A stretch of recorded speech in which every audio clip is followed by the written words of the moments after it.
EMS TV के सभी दर्शकों को सनत जैन का सादर नमस्कार। आज हम बात करेंगे अयोध्या में राम मंदिर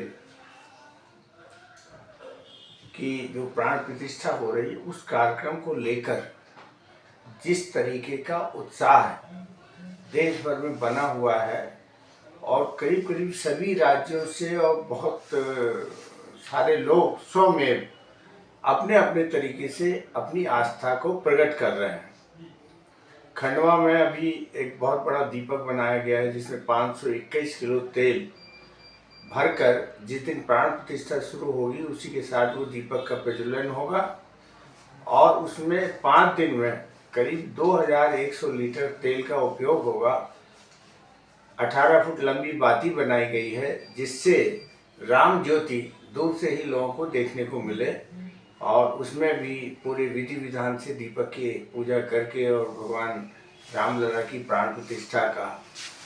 ये बात हमने इसलिए कही कि पूरे देश भर से लोग अपनी अपनी आस्थाओं को लेकर रामलला की प्राण प्रतिष्ठा तो अयोध्या में हो रही है, लेकिन लोगों की आस्थाएं पूरे देश भर से जुड़ी हुई हैं और सब लोग अपने अपने हिसाब से रामलला की प्राण प्रतिष्ठा के आयोजन में अपनी अपनी सहभागिता प्रकट कर रहे हैं, अपनी अपनी आस्था प्रकट कर रहे हैं। लेकिन अयोध्या में राम मंदिर की प्राण प्रतिष्ठा तो हो रही है, लेकिन इसके साथ साथ नए नए विवाद भी रोज सामने आ रहे हैं। अभी एक नया विवाद सामने आया जिसमें कहा गया कि रामलला की जिस मूर्ति का हम कई वर्षों से पूजन पाठ करते आ रहे हैं, पूरी एक पीढ़ी पूजन पाठ करते हुए निकल गई, अब उसके स्थान पर नई मूर्ति वहाँ प्रतिष्ठित की जा रही है। धर्माचार्यों का कहना है कि एक ही गर्भगृह में एक ही वेदी में 2 मूर्तियां नहीं हो सकती हैं। तो गर्भगृह तो बन गया है, तो उसमें कौन सी मूर्ति रखी जाएगी?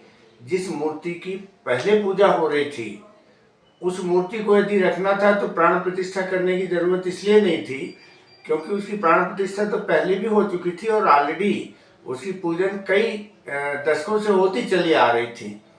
तो यदि वो नए गर्भगृह में आते तो उनकी पूजा पाठ का क्रम भर शुरू होता और मूर्ति तो वैसी जीवंत थी, उसमें कहीं कोई दिक्कत नहीं थी। लेकिन अब इस विवाद ने नया जन्म ले लिया है जब धर्माचार्यों ने ये कहा कि एक ही वेदी में 2 मूर्ति नहीं हो सकती हैं।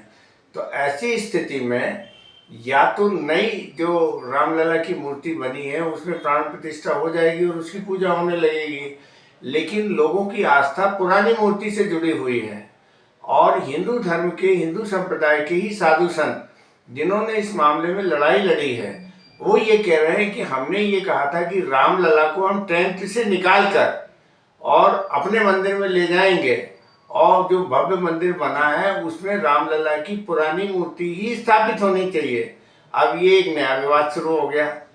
विवादों की कमी अयोध्या में क्यों नहीं हो रही है ये कहा नहीं जा सकता है कि हर बार में कोई ना कोई विवाद पैदा हो जाता है। जिस तरीके से रामलला की प्राण प्रतिष्ठा को लेकर लोगों में, आम जनमानस में बहुत उत्साह है और वो उत्साह अपने राम को लेकर है, लेकिन उस उत्साह को यदि साधु संत और हिंदू समाज के ही जो मुखिया बन रहे हैं यदि उसमें पलीता लगाने का काम करें तो इससे आम जनता का गुस्सा भी बढ़ता है और वो ये सोचते हैं कि हम क्या कर रहे हैं, कि ये लोग कैसे हैं। अभी बात हो रही थी कि चंपक राय जी जो महासचिव हैं विश्व हिंदू परिषद के और मंदिर निर्माण समिति के सर्वा भी हैं, उन्होंने यह कहकर कि रामानंदी संप्रदाय का ये मंदिर है, इसको कहकर एक नए विवाद को जन्म दे दिया और इसे भी कहा जाने लगा कि हिंदुओं में फिर से बिखराव करने की एक नई प्रक्रिया शुरू हो गई। अब 300 साल पुराना इतिहास लोग बात करने लगे, साधु संत लाने लगे कि रामानंदी संप्रदाय का जो निर्मोही अखाड़ा था उसने 300 साल पहले यही संप्रदायों में कि शैव संप्रदाय या फलाने संप्रदाय के साधुओं को वहां से निकाल के और बाहर कर दिया गया था। अवध के नवाब ने हनुमानगढ़ी को बनाने के लिए उनकी मदद की निर्मोही अखाड़ा के साधुओं की, सन्यासियों की, और अब हम 300 साल पुराने जो हिंदुओं में संप्रदाय के बीच में झगड़े होते थे, अब हम राम मंदिर निर्माण अभी प्राण प्रतिष्ठा हुई नहीं है, उसके पहले ही ये झगड़े निकल के सामने आने लगे हैं। जो नई पीढ़ी नहीं जानती थी, अब वो भी यही साधु संत और हिंदू धर्म के जो बड़े बड़े पुरोधा बनते हैं, वही इन विवादों को सामने लाने का काम कर रहे हैं। आम जनता की आस्था भगवान राम पर है, और भगवान राम की जो आस्था है वो मर्यादा पुरुषोत्तम के रूप में है कि उनके राज में एक तो सब कुछ बहुत बढ़िया था, जनता प्रसन्न थी, और राजा के रूप में राम जो है अपनी जनता का दुख और सुख सबसे पहले देखते थे, और उनकी यही जो एक शासन करने की कला थी, तो उन्होंने उनको लोकप्रिय शासक भी बनाया। और उनके जो भगवान माना लोगों ने, तो उनके गुणों के कारण माना, उनकी मर्यादाओं के कारण माना। उन्होंने कभी अपना हित नहीं देखा, वो हमेशा जनहित में और मर्यादाओं के अंदर रहते हुए एक आदर्श पुरुष के रूप में कैसे आदमी को काम करना चाहिए, यह भगवान राम ने हमें बताया था। लेकिन वही आदर्श जो भगवान राम की स्थापना में लगे हुए हैं, जिन्होंने पूरा मंदिर बनाया, और जो लोग राम को लाने के लिए इतने दिनों से आंदोलन कर रहे थे, साधु संत हैं, सन्यासी हैं, सभी लोग, तो इनमें ये भावना क्यों नहीं दिखती है? लोग ये कहते हैं कि राम मंदिर के जब इतने राम के निकट रहने वाले लोग जो दिन भर पूजा पाठ करते हैं और लोगों को समझाते हैं, बताते हैं, उपदेश देते हैं, तो वो अपने आचरण को मर्यादा पुरुषोत्तम से क्यों नहीं सीखते हैं? अब ये आम जनता के मन में बात आने लगी है। पिछले 2 महीने में जिस तरह से राम मंदिर को लेकर इसका पूरा इतिहास भी खंगाला जा रहा है, लोग बात भी करने लगे हैं, और तरह तरह की क्रिया प्रतिक्रिया हमेशा आती नहीं और आगे भी आती रहेंगी। अब ये कहा जा रहा है कि टाटा, बिरला, रिलायंस, अडानी, अंबानी, बैंक सब वहाँ अयोध्या पहुँचने लगे हैं, और अयोध्या में जिस तरीके से लोगों को, मतलब जो 2-2.5 महीने में मार्केटिंग हुई है, तो व्यापार का ये सबसे बड़ा केंद्र बनने जा रहा है। और 22 जनवरी को 1 लाख करोड़ रुपए का व्यापार भारत में होने जा रहा है, जो सारी दुनिया का रिकॉर्ड तोड़ेगा। और ये धार्मिक आस्था को धर्म के व्यापार के रूप में भी देखने वालों की कमी नहीं है। अब वहाँ पर भी 5 सितारा होटल बनाने, 3 सितारा होटल बनाने की बातें होने लगी। तरह तरह से इसकी क्रिया प्रतिक्रिया आम जनता के बीच में आती है। बिस्लरी बनाने वाले भी वहाँ प्लांट लगाने जा रहे हैं। डाबर भी वहाँ हाजमोला की गोलियाँ फ्री में बांट के अपना प्रचार प्रसार कर रहा है। अडानी जी ने भी प्रसाद बांटने की एक प्रक्रिया शुरू करके अपना प्रचार प्रसार शुरू कर दिया है। वो अपने फॉर्च्यून तेल का प्रचार कर रहे हैं। तो धार्मिक स्थल में जिस तरीके से धर्म आस्था का विषय है, और धर्म को जब व्यापार का विषय बनाया जाने लगता है, तब भी ये इसका विरोध और इसके बारे में आस्थाओं को लेकर कहीं ना कहीं लोगों को दुख होता है। इस बात का भी ध्यान रखा जाना चाहिए। अभी हाल में एक और बात अयोध्या में बड़ी तेजी के साथ आई, देश भर में भी आई, कि जो अयोध्या का हवाई अड्डा बना है, उस वाली रोड में पूरी जगह पे कटआउट लगे हुए हैं। वहाँ भगवान राम का कटआउट छोटा है और मोदी जी का कटआउट बड़ा है। और जिस तरीके से विभिन्न पोशाकों में कटआउट मोदी जी के लगाए गए हैं, तो उसमें जब लोग जाते हैं तो उसको भी देख के आश्चर्य प्रकट करते हैं कि हम भगवान राम की नगरी अयोध्या में आए हैं, भगवान राम की प्राण प्रतिष्ठा हो रही है।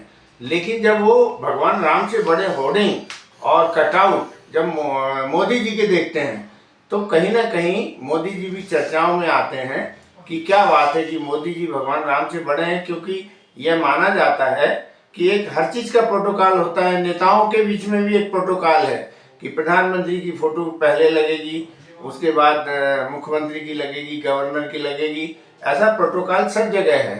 तो जहाँ भगवान है, तो वहाँ भगवान के भक्त का कद कैसे भगवान से ऊंचा हो सकता है। अब ये भी कहीं ना कहीं आलोचना का विषय उन्हीं भक्तों के बीच में बन रहा है जो राम के प्रति आस्था रखते हैं, जो मोदी के प्रति भी आस्था रखते हैं। लेकिन उन्हें लग रहा है कि नहीं, ये तो गलत हो गया, मोदी जी को राम से बड़ा नहीं दिखना चाहिए। तो ये ऐसी कहानी शुरू हो गई है। बहरहाल इस सदी का सबसे बड़ा कार्यक्रम राम मंदिर प्राण प्रतिष्ठा समारोह होने जा रहा है। बड़े पैमाने पर इसमें तैयारी की गई है। केंद्र सरकार, राज्य सरकार, आम जनता, साधु सन्यासी, सबको ये बहुत उत्साह था कि अयोध्या में राम मंदिर बनेगा और जब नए मंदिर में रामलला की प्राण प्रतिष्ठा होगी तो उस समय भव्य कार्यक्रम होगा और वो हो भी रहा है, होना भी चाहिए, इसमें कहीं कोई दुर्भाव नहीं है। लेकिन इसका फायदा हम भगवान राम का जो संदेश था, राम राज की जो परिकल्पना हम लोगों के दिमाग में डालते हैं कि राम राज इतना अच्छा था, तो वही देखने की अब आदमी में भी लालसा बढ़ेगी। इससे राजनेताओं के लिए भी तकलीफें बढ़ेंगी यदि वो उसके अनुसार अपने आप को आचरण में नहीं ढाल पाए, या वैसे आम जनता को जैसे सोच दी है आपने, और यदि वैसा शासन नहीं होगा तो भी आम जनता के गुस्से का सामना शासन अध्यक्षों को ही करना पड़ेगा। बहरहाल राम मंदिर में रामलला की जो प्राण प्रतिष्ठा हो रही है, हम लोग सब लोग आम जनता यही चाहती है कि अब जब राम मंदिर का ये विवाद खत्म हो रहा है और राम अपने स्थान पर आ रहे हैं और एक बार फिर पूरे देश की जनता राम को लेकर एक मतें इकट्ठी हो गई है, तो इस स्थिति को बनाए रखना चाहिए। और राजनीति में या जो व्यक्तिगत लोभ, स्वार्थ, लोभ, क्रोध, मोह, माया, प्रमाद के कारण जो झगड़े झांसे हो रहे हैं, अब वो खत्म होने चाहिए और हम भारत को एक नई दिशा और दशा में ले जाने की कोशिश करें, यही सबकी भावना है। भगवान सभी भक्तों की भावनाओं को पूर्ण करें और जो राम मंदिर का प्राण प्रतिष्ठा 22 तारीख को हो रही है, उसके बाद भारत में एक नई शासन व्यवस्था और लोगों में आपसी सद्भाव ये बढ़े, यही कामना करते हैं। नमस्कार, जय श्री राम।